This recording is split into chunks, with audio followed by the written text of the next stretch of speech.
3 weeks before my daughter Miranda's wedding, I stood in a suit shop on the edge of downtown Biloxi, getting pinned into a jacket I didn't want, listening to a tailor mutter about my shoulders, like they'd personally offended him. I was 54 years old. I ran a contracting company that built half the strip malls between here and Gulfport. I did not enjoy standing on a little wooden platform in front of 3 mirrors while a stranger jabbed pins near my ribs. But my daughter was getting married, and my daughter wanted her father in a well-fitted suit, and so there I was. I didn't know it yet, but that suit shop was about to become the most important building I ever walked into. The shop belonged to a man named Blackstone. He was somewhere north of 70, silver-headed, with hands that shook a little when he wasn't holding a needle, and went perfectly steady the second he picked one up. He'd been dressing men in this town for 40 years. My own father had bought his one good suit from Blackstone's father, back when the shop was 2 doors down from where it sat now. "Mr. Atkinson," Blackstone said, kneeling at my cuffs. "You getting excited? Giving your girl away?"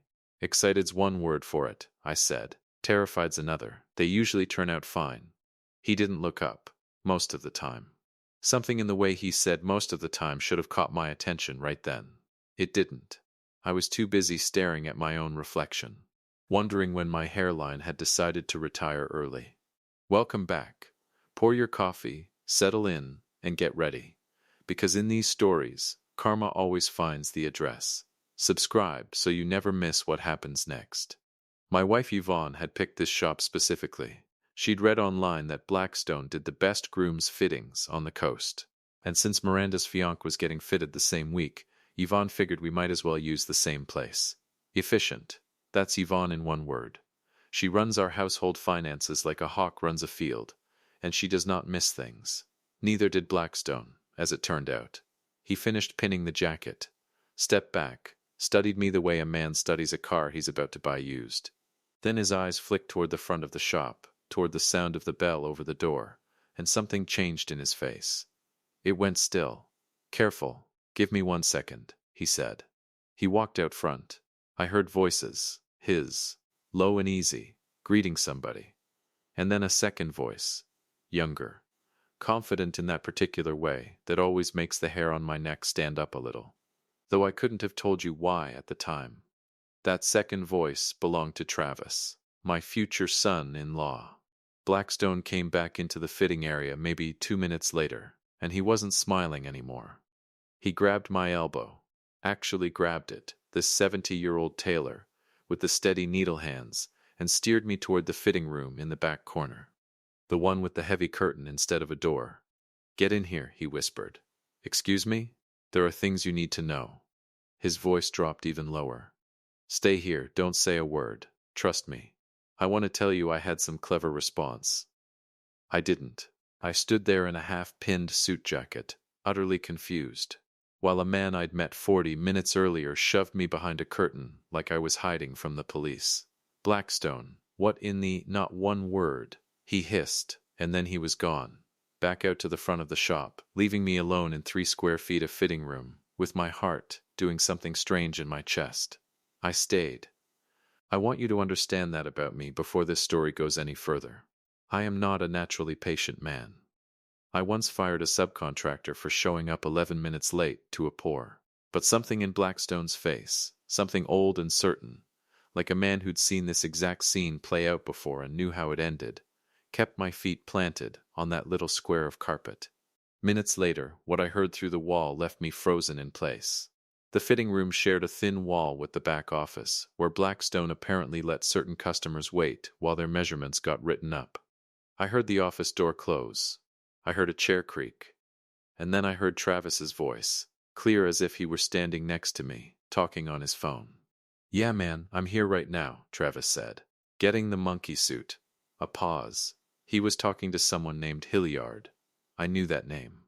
Hilliard was Travis's best man, his oldest friend, a guy who worked in something vague involving real estate that Travis was always vague about too. No, I'm not backing out," Travis said, and laughed. 3 weeks out, Hilliard. Come on, I'm not an idiot. You don't torch a deal this close to closing. A deal. I remember thinking, in that moment, that he must be talking about something with work.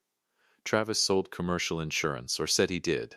I figured maybe he had some contract closing around the same time as the wedding. Bad timing. The kind of thing young guys complain about to their friends. I was wrong. I was so wrong it still makes my stomach turn thinking about it. Her old man's loaded, Travis said. You've seen the house. You've seen the trucks on his job sites. Guy's been building strip malls on this coast for 30 years. He's not hurting for money. And Miranda's an only child. Only child, Hilliard. You know what that means for a prenup negotiation? It means there isn't one. Her mother wouldn't hear of it. We trust Travis.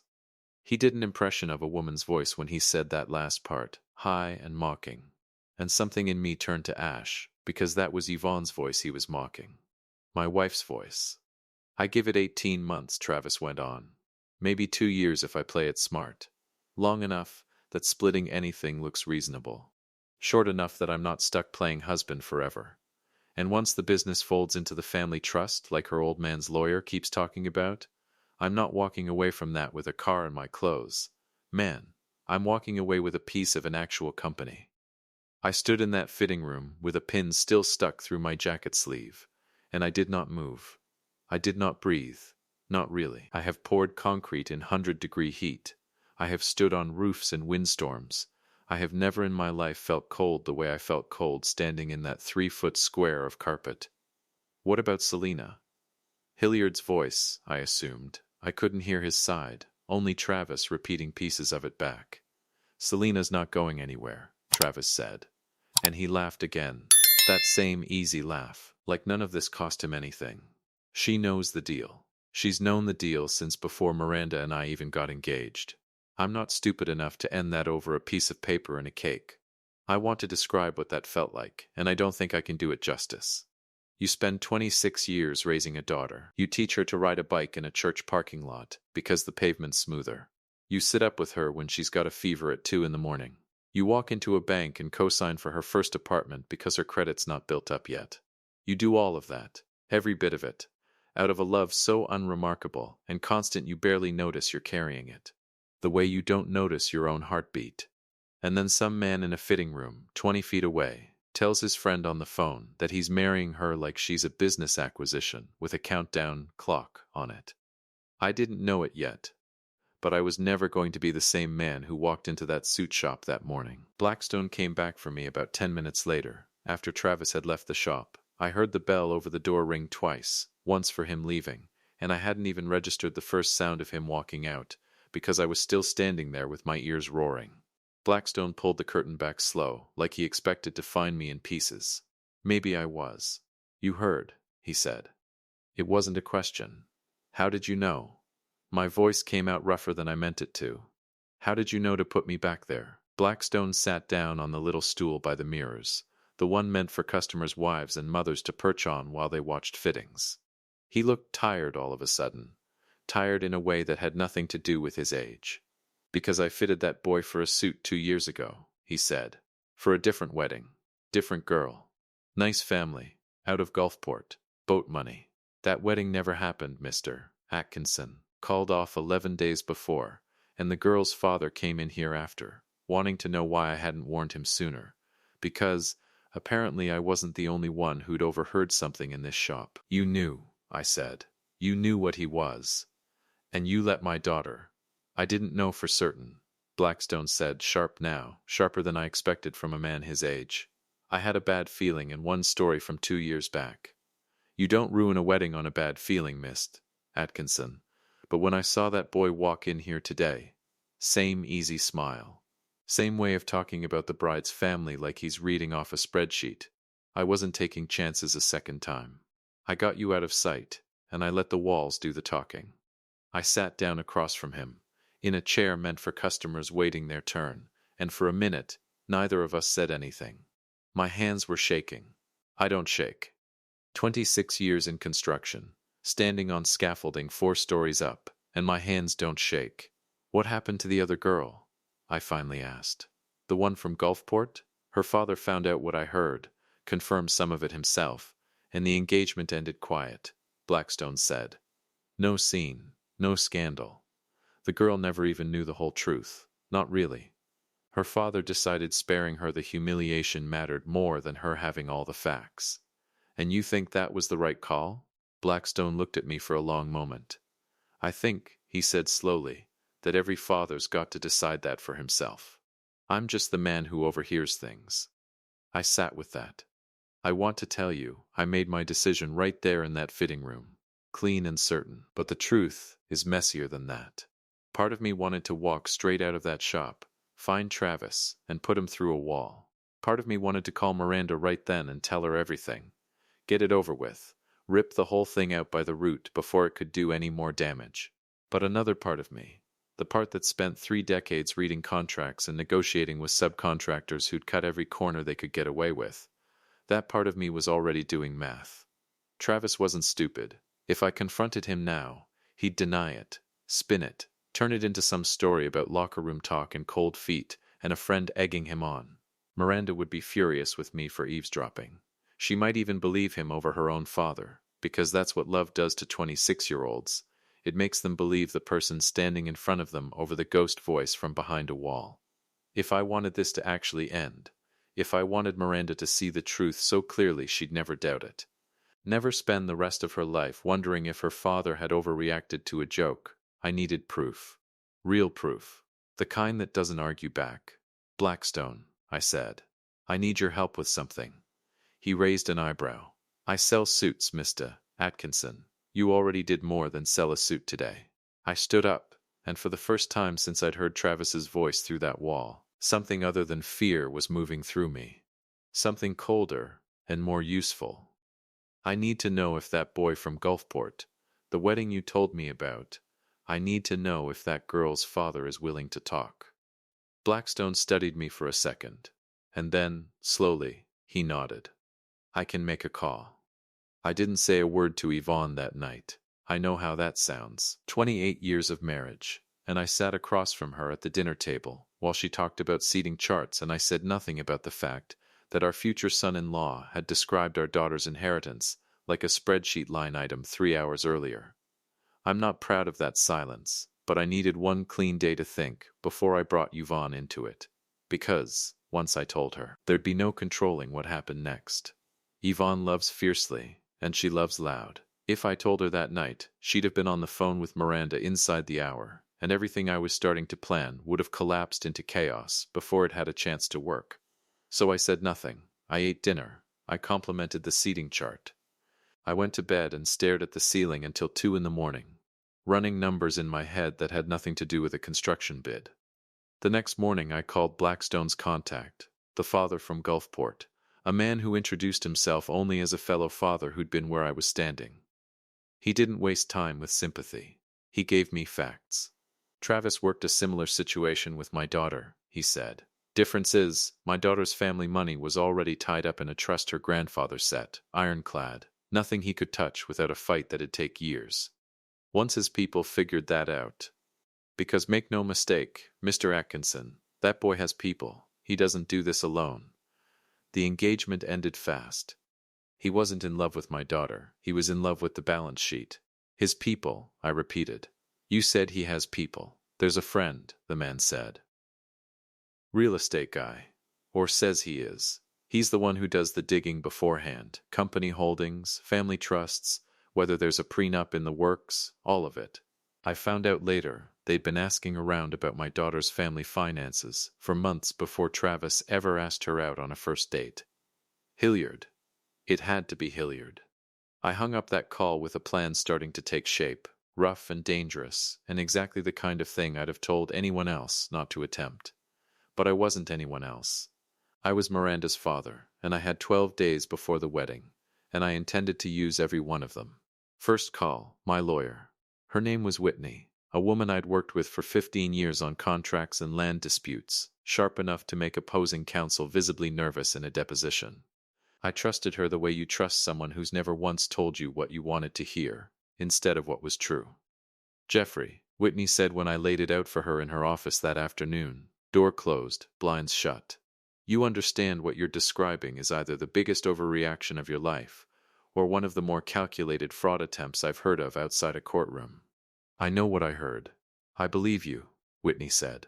The question is whether you can prove it in a way your daughter can't argue with. Because right now what you've got is second-hand testimony through a wall, from a tailor you met yesterday, backed up by a stranger from Gulfport. That's not nothing. But it's not enough to end a wedding either. Not the kind of enough you need. So what do I do?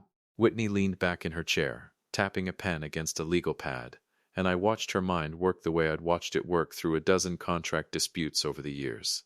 You let the wedding planning continue exactly as scheduled, she said. You don't tip your hand. You don't confront him. In the meantime, we find out everything there is to find about Travis and this friend of his, Hilliard. You said? We find out about Selena, too. Bank records where we're legally entitled to look. Business filings. Anything public. If there's a pattern here, a pattern of him doing this before, we build it into something undeniable. And if he's foolish enough to keep talking the way he talked in that fitting room, to Hilliard, to Selena, to anyone, we make sure we're in a position to hear it. You're talking about surveillance. I'm talking about the kind of due diligence you'd run on any business partner before signing a contract worth this much, Whitney said. And there was something almost gentle in the way she said it. Gentle underneath all that sharpness. Your daughter is worth more than any contract you've ever signed, Jeffrey. Treat it accordingly. I hired a private investigator that same week, a retired detective Whitney had used before. A quiet man who didn't ask more questions than necessary and didn't need to be told twice what discretion meant. His name doesn't matter to this story. What matters is what he found. It took the investigator 6 days to build a full picture, and every piece of it made my stomach turn a little more. Selena was real. 29 years old, worked at a marketing firm in Gulfport, and had been seeing Travis on and off for nearly 3 years, which meant the entire span of his relationship with Miranda, start to finish, overlapped with her completely. There were hotel receipts. There were photographs, the kind a careful investigator takes without ever needing to get close enough to be noticed.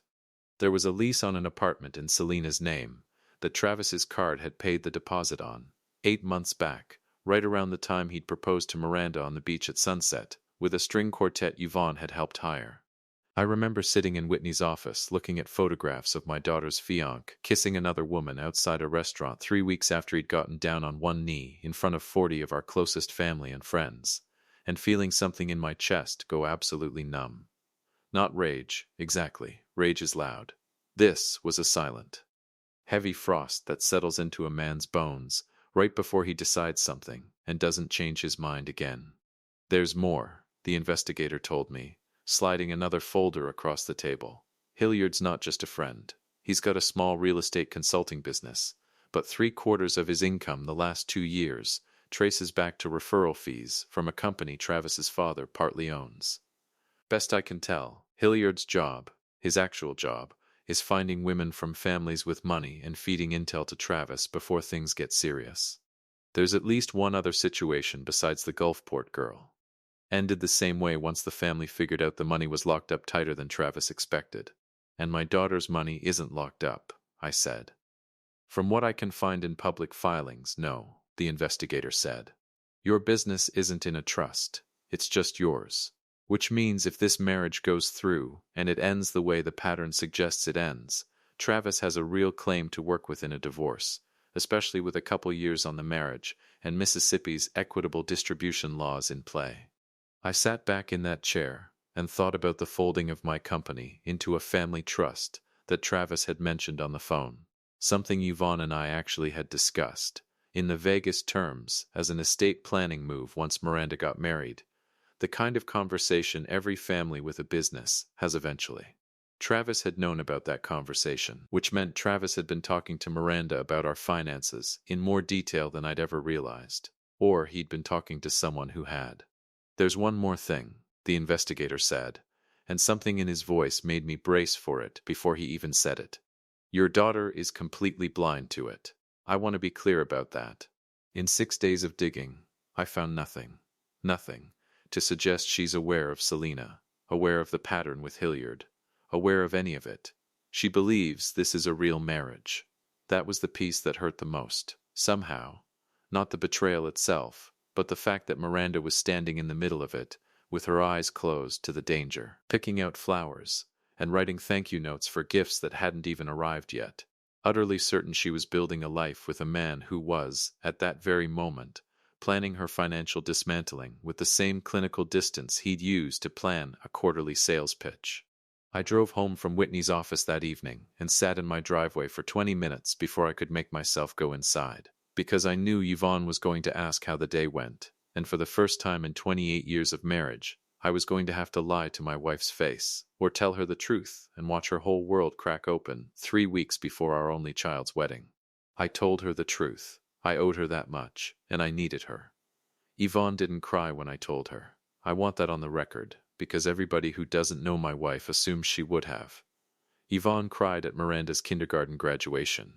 She cried during the engagement announcement dinner, happy tears, mascara running everywhere while Miranda laughed at her.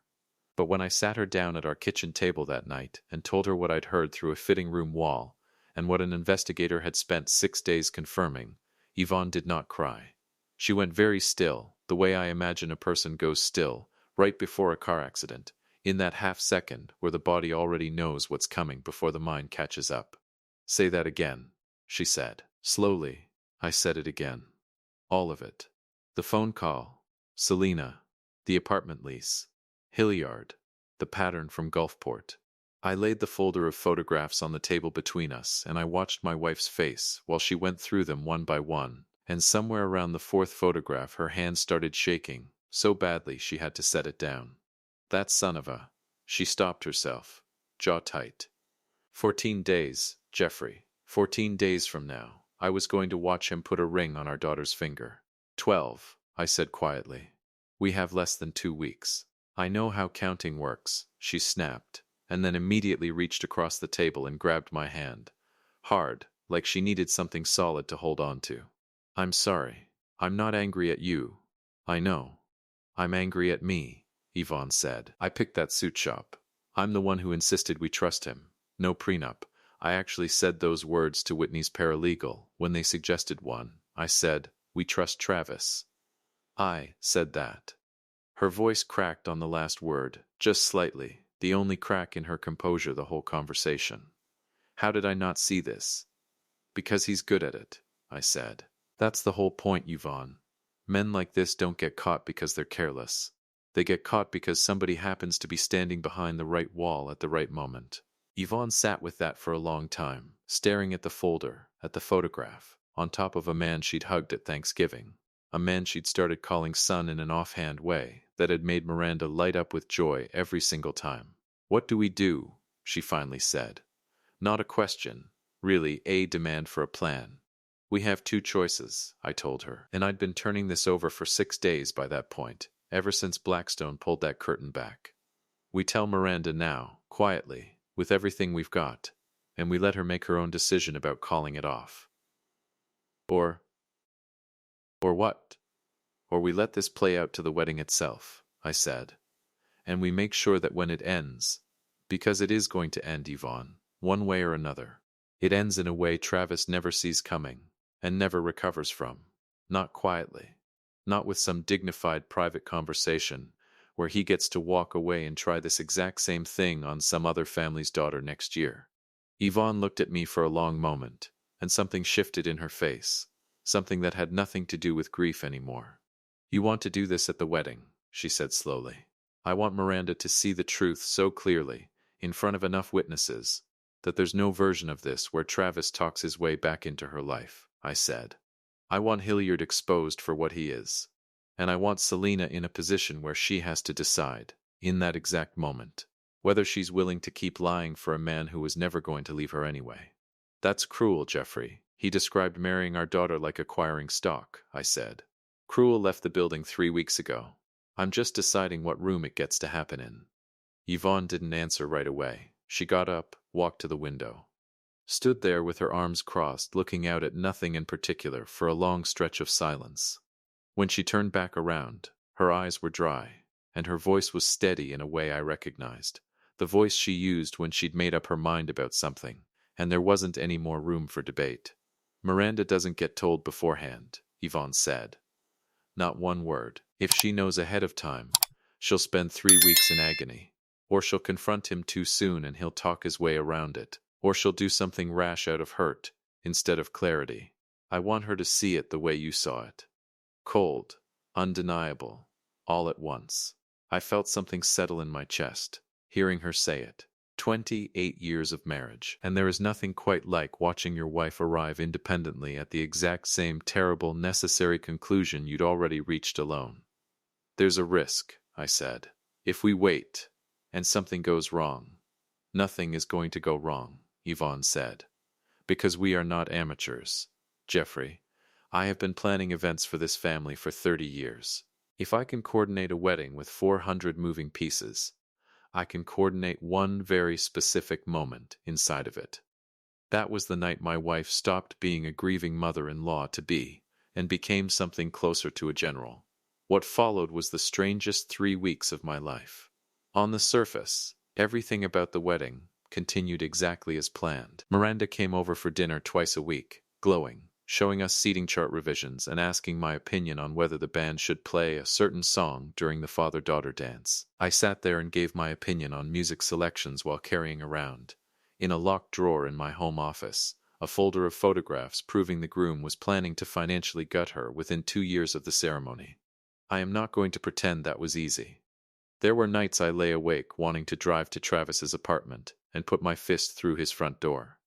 There was a dinner, maybe 10 days out, where Travis sat across from me at our table, laughing at something Yvonne said, reaching over to squeeze Miranda's hand, and I had to excuse myself to the bathroom and stand there gripping the sink until the urge to say something passed. But we held.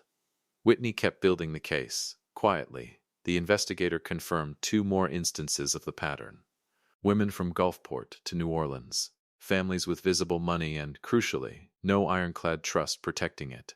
Engagements that had ended abruptly once Travis's people determined the money wasn't as accessible as they'd hoped, or that had proceeded to marriage when it was.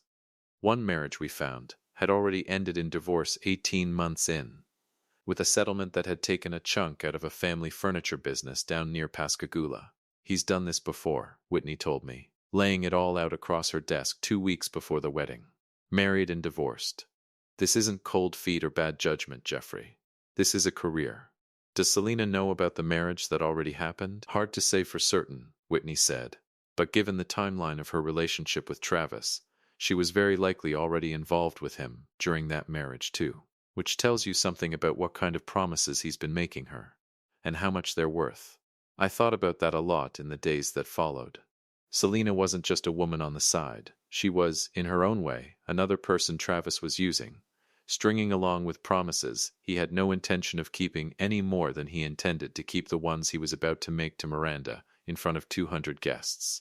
I didn't feel sympathy for her, exactly, but I filed that information away, because Whitney had taught me a long time ago that the difference between a good plan and a great one is knowing exactly where every person in the room is going to break. Blackstone, for his part, became an unlikely fixture in all of it. He'd built the suit for the Gulfport wedding that never happened, and he told me, the day I went back in for my final fitting, alone this time, Travis's appointment moved to a different afternoon at Yvonne's careful request, that this was the 3rd time in his career he'd overheard something through that wall that changed the course of somebody's life. 3rd time's usually the one that sticks with a man, Blackstone said, adjusting my lapel in the mirror. You going to let me know how this one ends? You'll have a front row seat, I told him. I'm putting you on the guest list. He raised an eyebrow at that, but he didn't argue.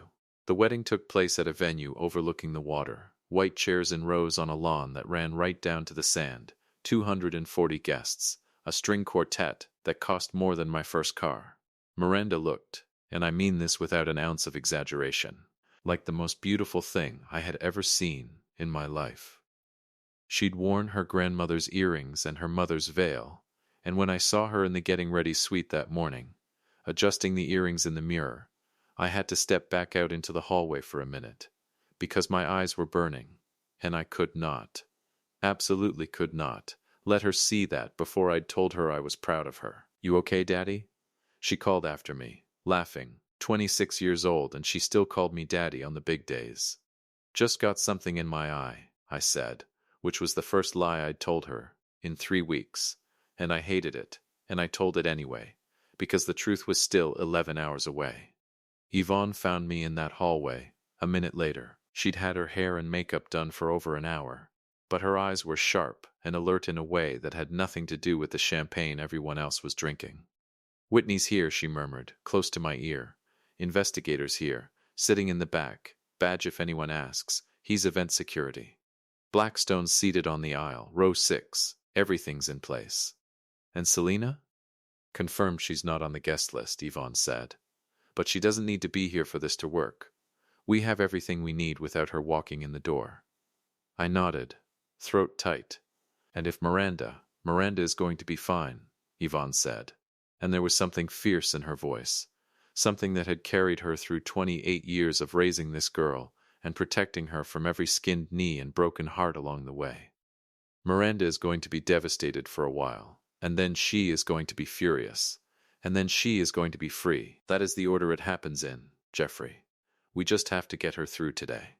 I want to explain, for anyone reading this who thinks we were being cruel by letting the wedding morning proceed at all. We had discussed, at length, whether to stop things before the ceremony even started. Whitney had walked us through it a dozen times.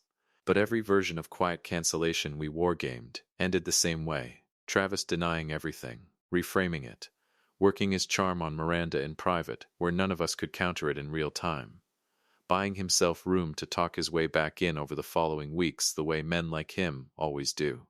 Whitney's red, and mine, and Yvonne's, was the same. This needed daylight. It needed witnesses. It needed a moment so undeniable that Travis's silver tongue had nothing left to work with. So the ceremony began. I walked my daughter down that aisle, with her arm through mine, 240 faces turned toward us, the string quartet playing something slow and gorgeous that Miranda had picked out herself, and every step felt like walking her toward the edge of something I couldn't stop, and had chosen, deliberately, not to stop. Travis stood at the end of the aisle in the suit Blackstone had fitted him for, smiling that easy, confident smile, and for one brief, terrible second, I almost lost my nerve. He looked so normal, so happy, just a young man waiting for his bride. Then I thought about the words I give it 18 months, maybe 2 years if I play it smart, and my nerve came right back. I placed Miranda's hand in his. I sat down next to Yvonne in the front row. The officiant began the ceremony, and I listened to Travis promise, in front of God and 240 witnesses, to be faithful to my daughter for the rest of his life, knowing what I knew, and something in me went completely tranquil and rigid. Not yet, I told myself. Let him say it all, let every word land, so that when this is over, nobody in that crowd can say they didn't hear him promise it first. He said it all, faithful, honor, forsaking all others. Every word, clean and confident, straight into Miranda's eyes. While somewhere on the coast an apartment sat with his name on the deposit, and another woman's name on the lease. Then the officiant reached the part of the ceremony, where he asked if anyone present had any reason the two should not be joined. The old formality nobody ever expects to actually be used. I stood up. The lawn went silent. 240 people turned to look at me, and I felt every single one of those eyes land on me at once. And for a half-second I understood exactly how a man feels standing at the edge of a roof, deciding whether to jump. Then I looked at Travis's face, that easy smile flickering, just barely, at the sight of me on my feet, and I stopped feeling anything like doubt. "I do have a reason," I said, and my voice came out steadier than I expected. "And I wish to God I didn't." "Daddy," Miranda's voice, confused, scared. I made myself look at her, not at Travis, because she was the only person on that lawn who actually mattered to me in that moment. "Baby, I need you to trust me for about 90 seconds," I said. "The same way I trusted a stranger 3 weeks ago, who saved you from finding this out after it was too late to matter." I turned to Travis. His smile was gone now. Something calculating had replaced it, something scrambling for an angle. And I watched it happen in real time. Watched a man who'd spent years perfecting a performance suddenly realize the script had run out. 3 weeks ago, I said, loud enough to carry to the back rows, I was standing in a fitting room at Blackstone's, 20 feet from you, while you told Hilliard on the phone that you gave this marriage 18 months. Maybe 2 years if you, quote, played it smart. A murmur went through the crowd like wind through grass. "You told him my daughter's an only child," I continued, "and that meant there wasn't going to be a prenup. Because her mother trusted you.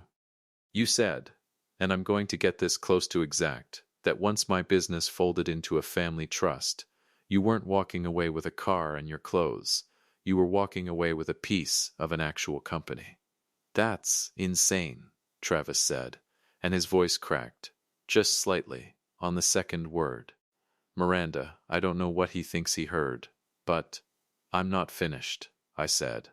And something in my tone made him stop talking, made the whole lawn go dead silent again. You also told Hilliard that Selena wasn't going anywhere, that she'd known the deal since before you and Miranda were even engaged, that you weren't stupid enough to end things with her over, and I quote again, a piece of paper and a cake. Miranda's hand, still holding the bouquet, began to shake. I saw it. I saw the exact moment the shaking started, and it broke something in me clean in half, and I kept going anyway, because half measures now would only prolong the wound. I didn't act on what I heard right away. I told her, told everyone, because I needed to be sure. So I hired an investigator. He found the apartment you've been paying for, Travis, the one with Selena's name on the lease and your deposit on record. He found the hotel receipts. He found photographs. He found that you've done this before, married a woman from Pascagoula, divorced her 18 months in, walked away with a settlement out of her family's furniture business. He found the pattern going back years, with your friend Hilliard doing the research on which family's money was locked up tight enough to make you walk away before the wedding, and which ones weren't. I looked directly at Hilliard, who was standing right next to Travis at the altar. That's why Hilliard did all the digging beforehand on our business. And I have an investigator standing at the back of this lawn, documenting everything today. Too, I'd smile for the camera if I were you, Hilliard. Every head turned toward the altar. Hilliard, trapped in the spotlight next to the groom, went the color of chalk. Dad, Miranda said, and her voice was barely a whisper now, but the microphone the officiant was still wearing caught it and carried it across the whole silent lawn. Is this true? She wasn't asking me. I understood that. She was asking Travis, even though she was looking at me when she said it, because some part of her, some small, desperate 26-year-old part of her, was hoping I'd say I was wrong, that this was some misunderstanding, that the man standing at the altar in front of her hadn't spent the last 3 years planning exactly how to profit off loving her. Travis didn't answer. That was the answer. Say something, Miranda said to him, and her voice cracked wide open on the second word, all the composure gone at once. Travis, say something. Miranda, I can explain, Travis said, and even then, even standing there with 240 witnesses and a folder of evidence about to hit him, even then his voice had that same easy, practiced calm, like he genuinely believed there was a version of this conversation where he talked his way back out. It's not what it sounds like. Guys talk trash, that's just how Hilliard and I. Trash talk doesn't come with an apartment lease, I said. Trash talk doesn't come with a paper trail going back to a marriage in Pascagoula that ended in a settlement. You had him followed? Travis's calm cracked at last, real anger showing through, and I felt something almost satisfied watching it happen, watching the mask finally slip all the way off. You had a private investigator following me for 3 weeks, and you didn't say anything? I gave you 3 weeks to prove me wrong, I said. Every single day. I watched you at dinner with my wife. I watched you hold my daughter's hand across the table. I gave you every opportunity to be the man you were pretending to be. You spent every one of those days planning your exit strategy instead. I want to tell you exactly what my daughter did next, because I have never in my life been prouder of her than I was in the next 90 seconds. She set down her bouquet on the small table beside the altar, carefully like she was setting down something breakable. And she looked at Travis for a long moment. Not crying, not yet. I could see her holding it back with everything she had, the same way I'd taught her to hold a level steady when we built her treehouse years ago, patient and precise even when her arms were shaking. Is any of it true? She asked him. Not the pieces you can wiggle out of with a good lawyer someday. All of it. Selena. The 18 months. Any of it. Travis's mouth opened. Closed. Opened again. I love you, he said, which was, I noted, not an answer. That's not what I asked. The silence that followed was the loudest silence I have ever sat through in my life. "Take off the ring," Miranda finally said, and her voice didn't shake this time, not even a little. "The one you gave me. Take it back. I don't want anything from you.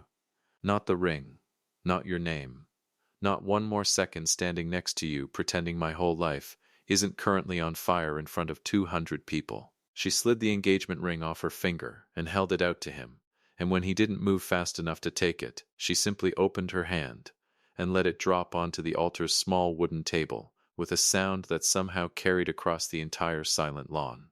"Miranda." Travis reached for her arm. "Don't," I said, and I was on my feet and moving before I'd even decided to. Close enough now that I was standing between them without quite remembering crossing the distance. "You don't get to touch her again. Not today. Not ever." Something in my voice, or maybe something in my face, made Travis take a step back on his own. I am not a small man. 26 years of physical work does something to a body, and in that moment I think Travis finally understood, on some animal level underneath all his careful planning, that he had badly miscalculated the kind of family he'd tried to marry into. Yvonne was there a second later, wrapping Miranda in her arms, and Miranda finally let the tears come, sobbing into her mother's shoulder while 240 guests sat frozen in their white folding chairs, unsure whether to leave. Unsure whether the ceremony they'd shown up for was somehow, impossibly, still technically in progress. Hilliard tried to slip out during the chaos. He didn't make it 10 feet before the investigator, moving with the calm efficiency of a man who'd clearly done this kind of thing before, stepped into his path, and simply said, "I'd sit back down if I were you. There's a process server here for the Pascagoula matter, and running through a wedding crowd tends to look bad in front of 200 witnesses." I hadn't even known Whitney had arranged that particular detail. A former client's family, it turned out, one of the earlier women in Travis's pattern, had a pending civil matter related to the divorce settlement, and Whitney had quietly coordinated with their attorney to have papers served the moment the truth came out publicly. I found out later she'd been planning that piece for over a week, waiting for exactly this moment, because Whitney doesn't believe in half-finished revenge any more than she believes in half-finished contracts. There was, obviously, no reception. The caterers stood around the tent looking lost. The band packed up their instruments in near total silence. Guests filtered out slowly, in twos and threes, some of them stopping to hug Miranda on their way, most of them simply too stunned to know what to say. I found Blackstone standing near the parking area, watching the whole scene unfold with an expression I couldn't quite read. "You didn't have to come to this one," I told him, "but I'm glad you did." "Third time," he said quietly. "Third time overhearing something through that wall. First time I ever got to see how it ends." He shook his head slowly. "Your girl's going to be all right, Mr. Atkinson. Takes a certain kind of strength to drop a ring on a table in front of 200 people and not fall apart doing it." "She gets that from her mother," I said, and my voice caught a little, because I meant it, and because I was watching Yvonne across the lawn at that exact moment, standing with her arms around our daughter, both of them still in wedding day white and pale blue, holding each other up. Travis was gone by then. He'd left fast. Hilliard trailing after him, arguing about something, probably about the process server, probably about whatever legal mess was about to land on both their heads. Selena, we learned later that evening from a mutual acquaintance who'd been at the wedding, had called Travis's phone 40 times before he finally answered. Once the story started circulating through group chats and social media, the way these things always do in a town the size of ours. She had known about Miranda, believing it was just a transactional arrangement for cash before Travis would return to her. But she hadn't known about the Pascagoula marriage. She had, apparently, believed she was the only real relationship in his life, completely blind to the fact that she was just another piece of his long-term rotation. I won't pretend I felt sorry for her, but I understood, watching it all unravel from a distance in the days that followed, that Travis hadn't just been lying to my daughter. He'd built an entire structure of lies, room after room of them, and every single person in his life had been standing in a different room believing they were the only one who knew the real him. Every one of them was wrong. The civil suit from the Pascagoula family moved forward with new information Whitney's investigator had gathered, and I heard secondhand, months later, that Travis ended up settling for a sum considerably larger than he'd have paid if he'd never crossed paths with our family's own case. Hilliard's small real estate consulting business lost its two largest clients within a month. Once word got around about exactly what kind of referrals he'd been providing.